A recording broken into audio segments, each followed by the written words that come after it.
Hi my friends, once again welcome back to my channel.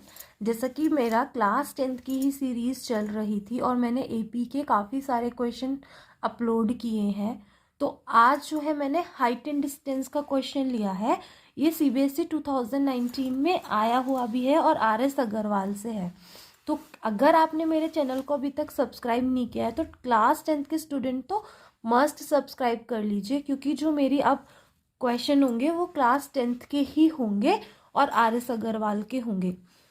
तो जैसा मेरा आज का पहला क्वेश्चन है, the angle of elevation of a jet plane from a point A on the ground is 60 degree. After a flight of 30 seconds the angle of elevation changes to 30 degree. If the jet plane is flying at a constant height of 3600 √3 metre, find the speed of jet plane. तो हम speed निकालनी है, हमें time दिया हुआ है 30 seconds का। अगर मैं इसकी डिस्टेंस देख लूँ कि ये कितनी ट्रेवल कर लेता है तो हम क्या निकाल पाएंगे, आराम से स्पीड निकाल पाएंगे, क्योंकि स्पीड क्या होती है, डिस्टेंस अपॉन टाइम।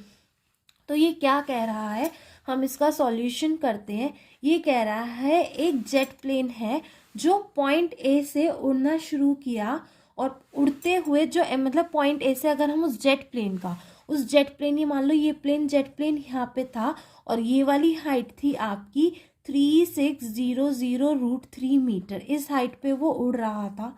तो जो एंगल ऑफ एलिवेशन का मतलब होता है आप नीचे से ऊपर देख रहे हो, तो ये जो एंगल ऑफ एलिवेशन था ये था आपका 60 डिग्री। ठीक है, 60 डिग्री था ए पॉइंट से जो एंगल ऑफ एलिवेशन था। यहाँ आपका एरोप्लेन है। फिर ये कह रहा है ये प्लेन जो है 30 सेकेंड्स तक उड़ा और सेम हाइट पे उड़ा, यानी कि इतनी हाइट पे ही उड़ा। अभी ये यहाँ पे है मान लो पी पे, और ये उड़ते उड़ते इसी हाइट पे उड़ रहा है और ये उड़ते उड़ते मान लो क्यू पॉइंट पे पहुंच गया और इसने 30 सेकेंड में x मीटर डिस्टेंस ट्रेवल की। ठीक है, सेम हाइट पे की है तो ये वाली हाइट भी क्या होगी हमारी, इतनी ही होगी, 3600 √3 मीटर ही होगी ये वाली हाइट, क्योंकि कांस्टेंट हाइट पे उड़ रहा है और x डिस्टेंस हमारी क्या कर रहा है, ट्रेवल कर रहा है। तो अगर मैं ये x डिस्टेंस निकाल लूँ, ठीक है, और टाइम हमें दिया हुआ है 30 सेकेंड्स का, तो हम निकाल सकते हैं ये b हो गया, ये c हो गया। तो ये जो एंगल अब जो हम x मीटर चला होगा 30 सेकेंड बाद जब हम देख रहे हैं, तो जो एंगल ऑफ एलिवेशन है हमारा ये वाला, ये 30 डिग्री का है। बहुत इजी है, ट्राइंगल देखते हुए तो लगाना होता है। बस पहले हम क्या करेंगे, इस ए बी को फाइंड आउट कर लेंगे, क्योंकि मेरे पास पी भी तो है और मुझे एक्स निकालना है। फिर हम इस ट्राइंगल में लगाएंगे ए सी क्यू में, ए सी फाइंड आउट कर लेंगे। जब ए सी में से ए बी माइनस कर दूंगी तो मेरे पास जो है 30 सेकेंड में चली हुई दूरी जो एक्स मीटर है वो निकल के आ जाएगी। तो हम क्या कर लेंगे, इसको एक्स आ गया, हमारे पास टाइम है 30 सेकेंड, हम स्पीड का फॉर्मूला लगाएंगे डिस्टेंस अपॉन टाइम और क्या निकाल लेंगे, स्पीड। तो हम मानते हैं कि let the jet plane travels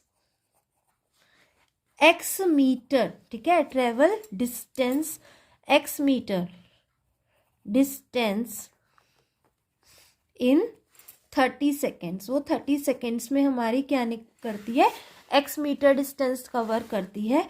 हम पहले ट्राइंगल की बात करेंगे ए पी बी। ठीक है, हम कौन से ट्राइंगल की बात करेंगे, ए पी बी। देखो ये थीटा है, ये 90 डिग्री है, तो थीटा के सामने क्या होता है, परपेंडिकुलर। ठीक, और इसके सामने नीचे क्या होता है, बेस होता है, और ये आपका परपेंडिकुलर है। तो p बाय बी क्या होता है, P by B, tan theta, tan 60 निकालो, P बाय बी यानी कि P B by A B. tan 60 क्या होता है, √3 होता है।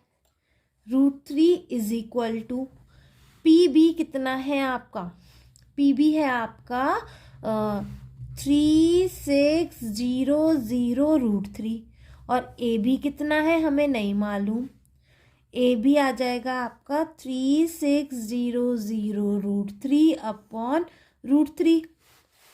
सॉरी वो मिस्टेक हो गई थी। 1060√3 होता है PB by AB, perpendicular upon base, perpendicular है PB, बेस है AB। √3 is equals to 3600√3 by AB। AB इधर जाएगा, √3 नीचे आएगा, √3 से √3 कैंसिल, तो जो AB है आपका 3600 मीटर आ गया। बहुत इजी। अब ट्राइंगल हम लगाएंगे, देखो अब हम ट्राइंगल लगाएंगे इन ACQ। तो इन ट्राइंगल ACQ देखो सेम है, अभी हम परपेंडिकुलर और बेस की बात करेंगे। अब की बार बेस होगा हमारा AC यानी कि AB प्लस BC। AB आप निकाल चुके हो, तो हम लगाएंगे इसमें भी 1030 डिग्री। परपेंडिकुलर यानी कि QC और बेस यानी कि AC। ठीक है, अब पता है 1030 क्या होता है, 1030 होता है 1/√3। ठीक है, 1030 क्या होता है 1/√3, और QC है आपका 3600√3 अपॉन जो आपका AC है, AC मिलकर बना है AB प्लस BC से। ठीक है, क्रॉस मल्टीप्लाई करोगे तो AB की value 3600 plus BC is equal to 3600√3 into √3। 3600 plus BC, √3 3 होता है, तो 3 की 36 से मल्टीप्लाई करोगे 10800 आएगा। ठीक है, 10800 आएगा। BC निकालोगे 10800 माइनस 3600, 0 8 में से 6 गया 2, 10 में से 3 गया 7, यानी कि आप जो आपने डिस्टेंस ट्रेवल किया ना x, यानी कि BC मेरा क्या था x, यानी कि आपका x कितना आया 7200 मीटर। यानी कि आपने 30 सेकेंड में जो डिस्टेंस ट्रेवल की वो 3600 मीटर ट्रेवल की। तो आपकी जो स्पीड होगी, स्पीड क्या होगी, डिस्टेंस अपॉन टाइम। डिस्टेंस है आपकी 7200, टाइम है आपका 36 सेकेंड्स, 30 सेकेंड सॉरी, 0 से 0 24 आएगा। 240 मीटर पर सेकेंड की स्पीड से आप चल रहे हो, अगर आप इसको मीटर पर सेकेंड में देखते हो, लेकिन हम किलोमीटर पर आवर में इसको चेंज करेंगे तो हम 18/5 से मल्टीप्लाई करेंगे।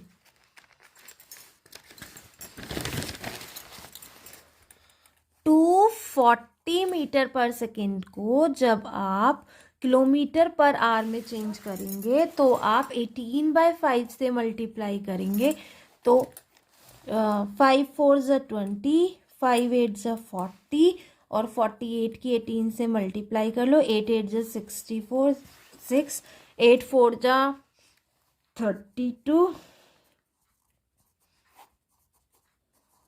यानी कि आप 864 किलोमीटर पर आवर की स्पीड से जो हमारा प्लेन है वो उड़ रहा है। तो therefore speed of jet plane is equal to 864 kilometre per hour. Hope आपको ये क्वेश्चन अच्छे से समझ में आया होगा। अगर आपको मेरा जो वे है पढ़ाने का अगर समझ में आता है तो प्लीज़ मेरे चैनल को ज़रूर सब्सक्राइब कीजिए। Thanks for watching.